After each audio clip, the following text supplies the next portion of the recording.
guys, I'm so glad you're here. Today I'm going to show you how to add decals to your Rhinestone Bling Tumblers. So you want to make sure you start with your prepped cup, and if you need to base coat it because you're using a colored stone, do that first. Once you're ready, you can add your decal, and I would do that first after you prep. So you're going to add it right to your surface, and then you're ready to get started. On this particular video, I added the decal after I did a few rows of stones. Whether you do the decal first or after a few rows, it's not a huge deal. I just wanted to let you know before we keep going. If you're new here, my name is Allison, and here on the Allison Crafts YouTube channel, I'm dedicated to giving you quick and easy to follow tutorials so you can feel confident and inspired to make whatever crafts that you want for yourself, for your friends, or for your business. If that sounds cool to you, please consider subscribing down below and giving me that thumbs up if you like the video. It really does support me. So grab your cups, grab your glue, grab your rhinestones, and let's get going. So it's super easy. You're going to start by cutting out whatever decal you want, your name or an image, on permanent vinyl. You want this vinyl to match the color of stones that you're using. So just cut it, pick it up with your transfer tape, and add it to your surface. Again, I have a couple rows already done, but it's probably best if you do this before you add any other stones. So once you get your decal set on your cup, peel away your transfer tape, and you're ready to start putting on your rhinestones. So you're gonna grab a pack of mixed sizes because you don't know exactly what you're gonna need. I'm gonna try to do the most I can with the bigger ones that I bought. These are from Amazon, and I'll link them down below. But I don't know exactly what size I'm gonna need for my decal. The main stones are SS20.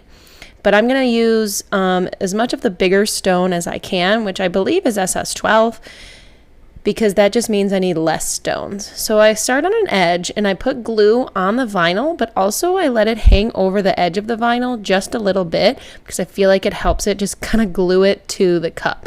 And you're just going to add your stones. I try to keep that honeycomb type pattern going through on my decal if I can. If it's just my name, I'm just adding stones wherever I can. So you're just literally going through, gluing your stones right on top of the vinyl.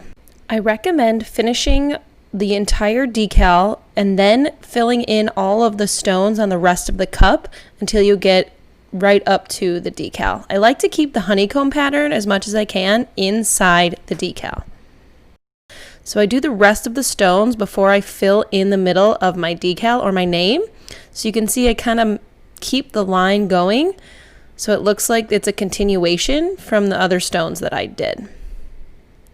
Again, I'm using SS20s for these, and I'm trying to use as many of that size as I can on the inside of my decal, or inside the letters if you're doing your name. I think it just looks a little bit more fluid.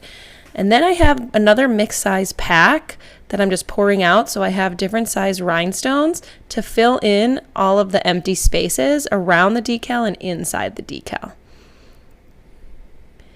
Again, I try to use as many larger stones as possible because that just means less stones and less time, but you can use whatever size will fit in any given space. And it doesn't have to be super perfect. There's going to be spaces without stone, and it's just something you have to accept.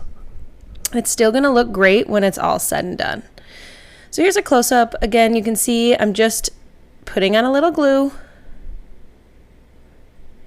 and adding whatever stones I can get to fit in there, all different sizes. This is a precision tip glue applicator bottle that I highly, highly recommend, that I'll link down below, as well as the type of glue that I use. I'm using super tight fusion tack. It works really well on these cups.